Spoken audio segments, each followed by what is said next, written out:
Good afternoon, everyone. We are working today in our new book, From Adam to Us, Lesson 76. I hope you put your thinking caps on. I'm wearing my glasses because I think it makes me look smarter. But we all know that being smarter is really up here, isn't it? Quite. You know, us English people, we say quite a bit. All right, let's turn to page 511. If you are quite smart, you will have your book out, you know, your lesson review, and you'll be doing your questions as we read the chapter. Let's do it together, shall we? All right. Let me turn this down. That was a little Vivaldi. All right, guys, lesson 76. I hope you guys don't mind being silly. All right. Lesson 76, we are going to get started. If I were in class, I would say, Finner, can you read question number 1 for me? And Finner would raise his hand and he'd say, the Sudan extends across what continent and between what two bodies of water? So let's be looking for that question, or the answer to that question. All right, we are on page 511 in your new book. I hope you were able to get it. Let's begin reading. Religion and government continued to be intertwined in kingdom after kingdom in the late Middle Ages.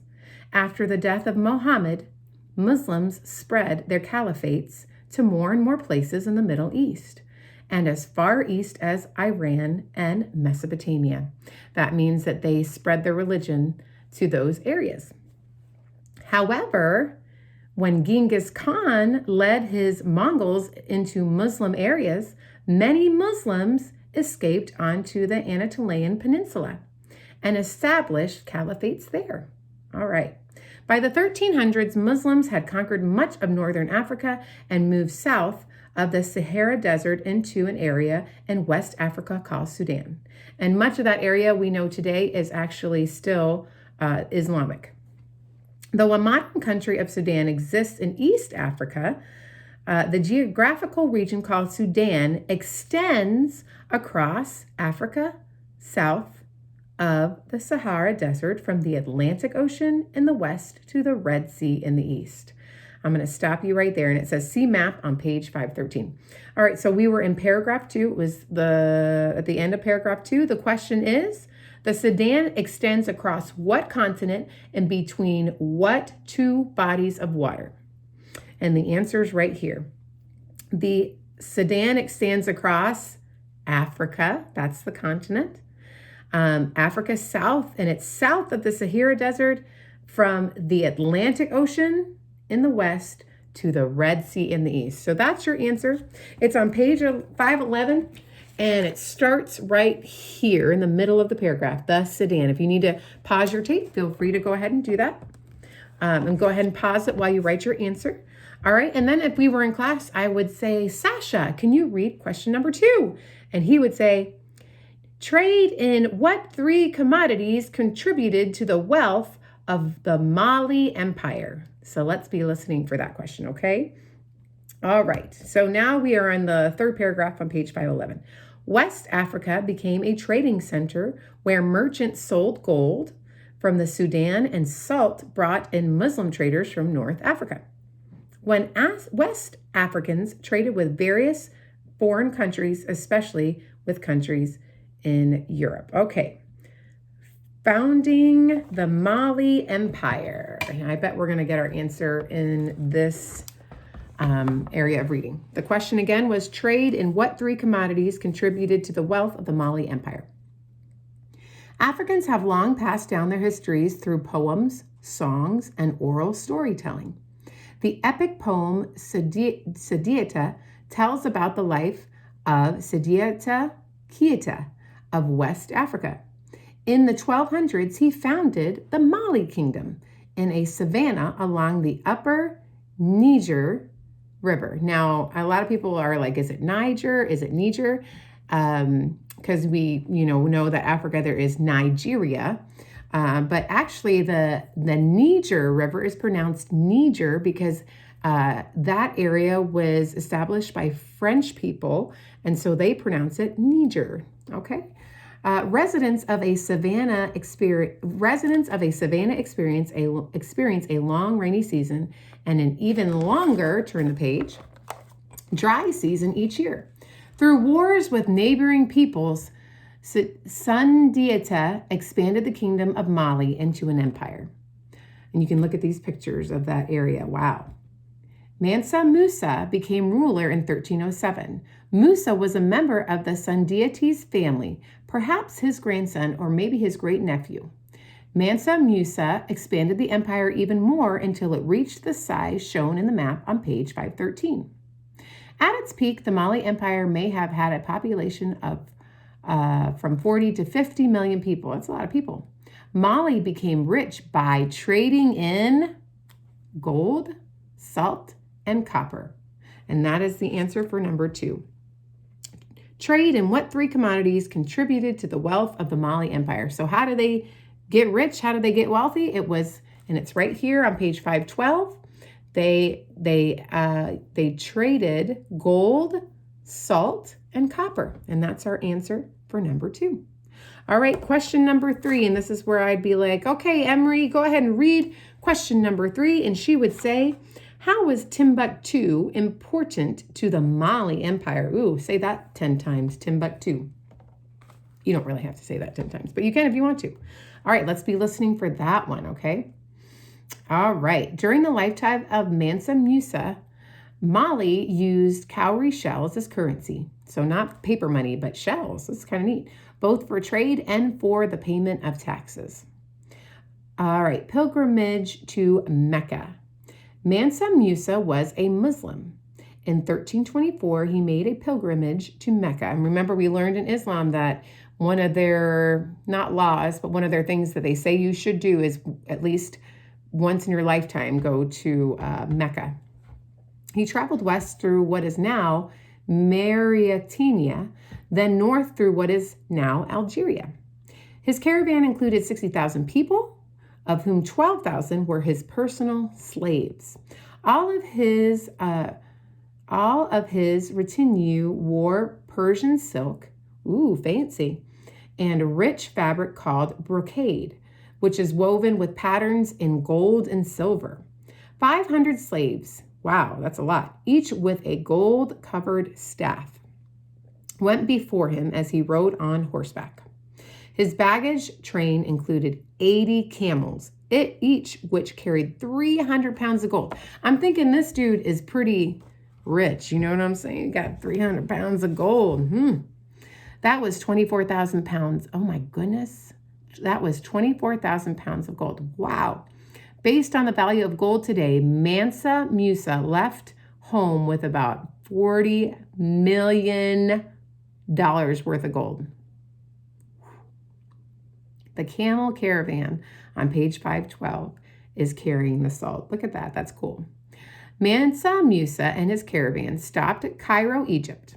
The event was a sensation. People in the city of 1 million talked about it for years. He spent so much gold there that the price of gold in Cairo fell for over 10 years. So it wasn't as valuable because he spent so much of it there. The reputation of Mansa Musa's wealth spread throughout North Africa and even into Europe, because we know Africa's down here and Europe's above it. So, all right. So did we answer how was Timbuktu important to the Mali Empire? We have not answered that yet. We're going to move on. Mali was home to the city of Djinn, which is considered to be the oldest city in Africa, south of the Sahara Desert. Merchants began using it as trading posts between 850 and 1200. You can look to the left at some of the modern Djinn merchants. A large number of terracotta sculptures produced between the time when Jesus was born through the 1400s has been discovered in Djinn. That's neat. The world's largest mud building is in Djinn Mosque, built in 1907 and pictured at right. Look at that thing. That's made out of mud. That's crazy. That's neat. All right.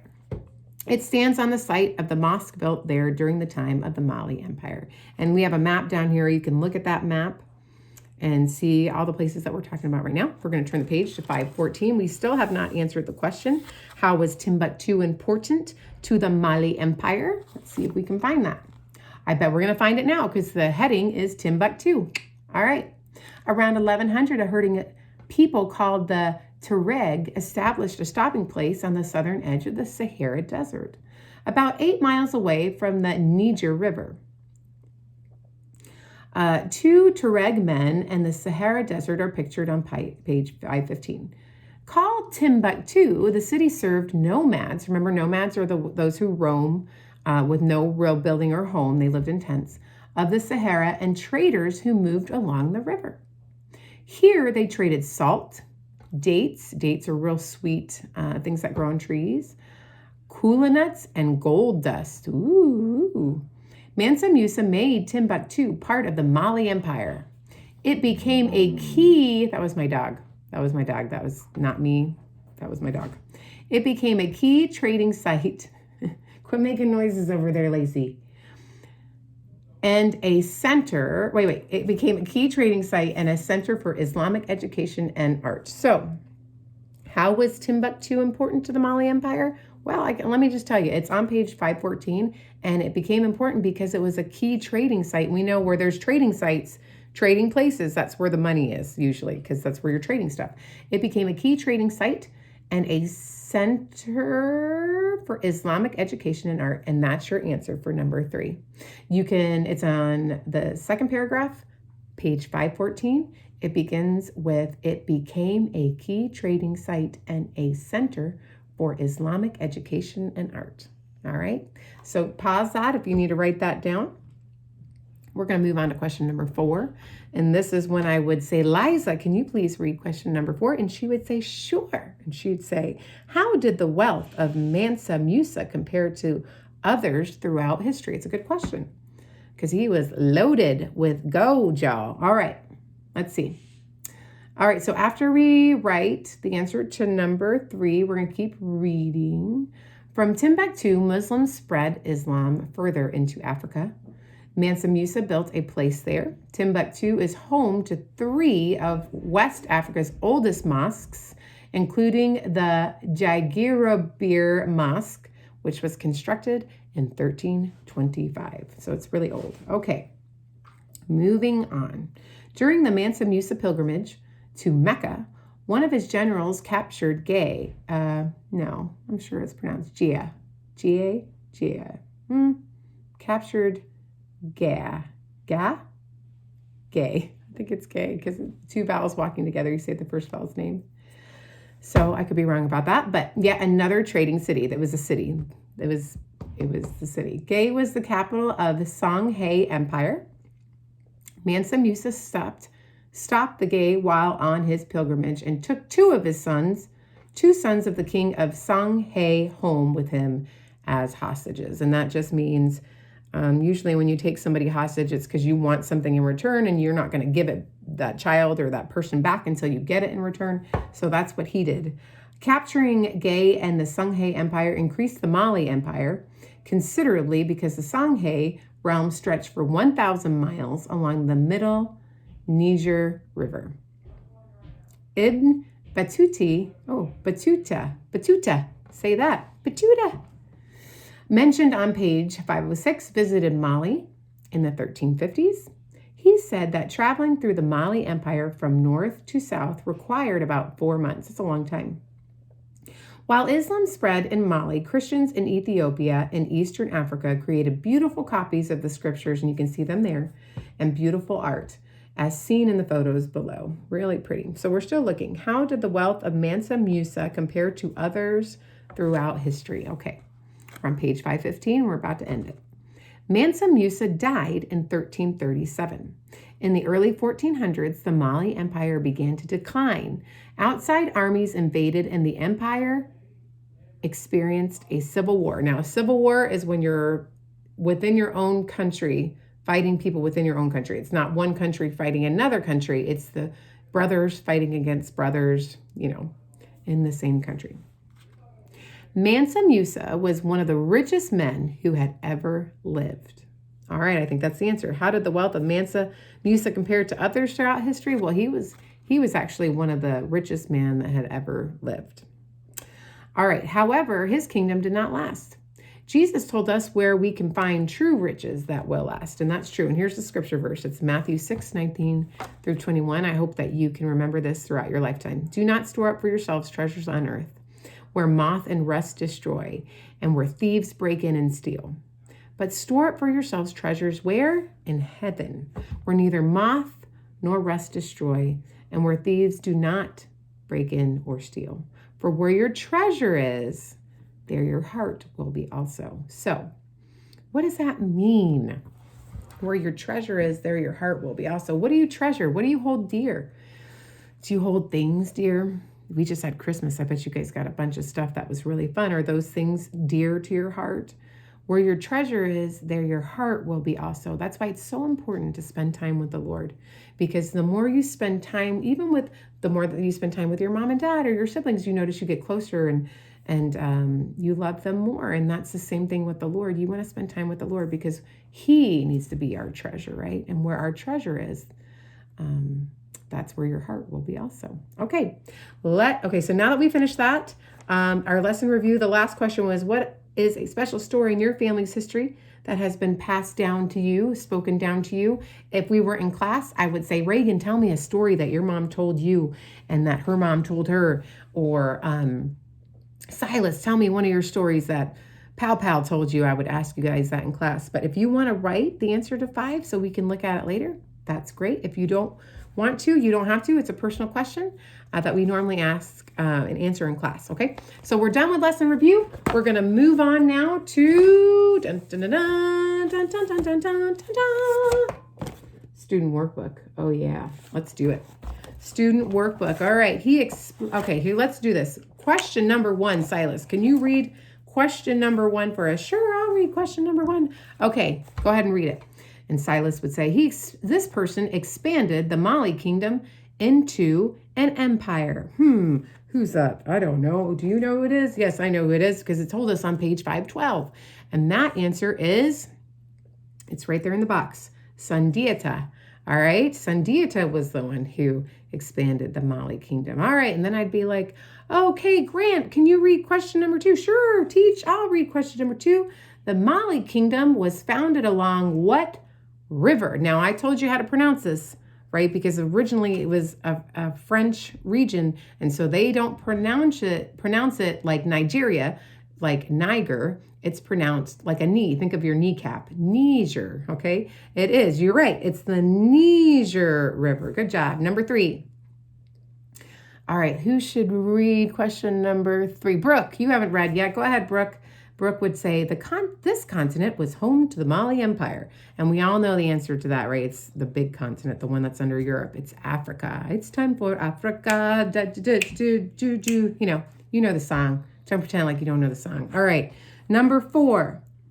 And then who has not? Let's think. Melandon, number 4.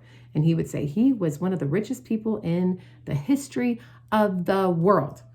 And that's super easy. The whole lesson's about him, right? Mansa Musa, he was super rich. Okay, number 5. Joel? I think Joel should read number 5. All right, there's a lot of boys in our class.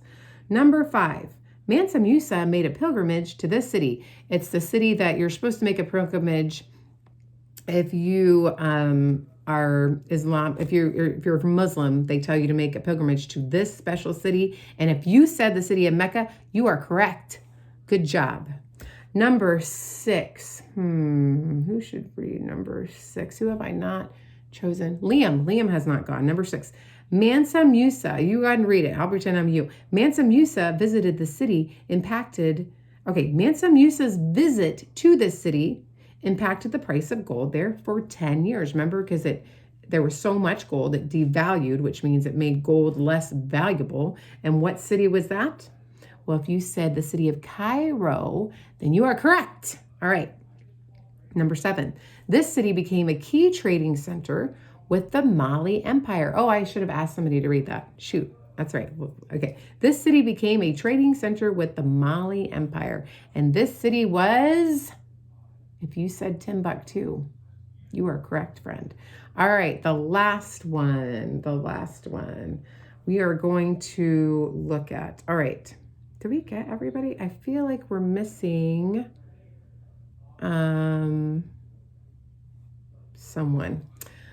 All right, well, I'm going to ask you next lesson. Tune in, because if I forgot you this time, I'm going to ask you in the next lesson. But the last question is, when the Mali Empire captured the city, it dramatically increased their empire. Whose empire? And we're not exactly sure how to pronounce it because I don't know in their region. I'll have to look it up. But I pronounce it GAO because it's G-A-O. Empire, which is on page 514. Great job. Make sure you do your timeline, which timeline is just to write in page 18 on your lesson for lesson 76 that Mansa Musa makes a pilgrimage to Mecca. That's some good alliteration. Mansa Musa, Mecca, a lot of M's. Mansa Musa makes a pilgrimage to Mecca. Well, thank you. Oh, I'm gonna get my music going. Hold on. Oh, hold on. Just give me a second. Oh, gotta put the password in. All right, my sweet pupils. When school isn't a place you have to be. Shoot. It's an advertisement. That was going to be great, and then it didn't work. Hold on. Let me skip the ad. Okay. Thank you so much for tuning in for lesson 76. I hope that you will join me next time for lesson 77. Have a great day. Oh, I went to Irish. Have a wonderful day. It's a quite nice day outside. Please go outside and play, get some vitamin D. Stay away from the corona. Have a great day.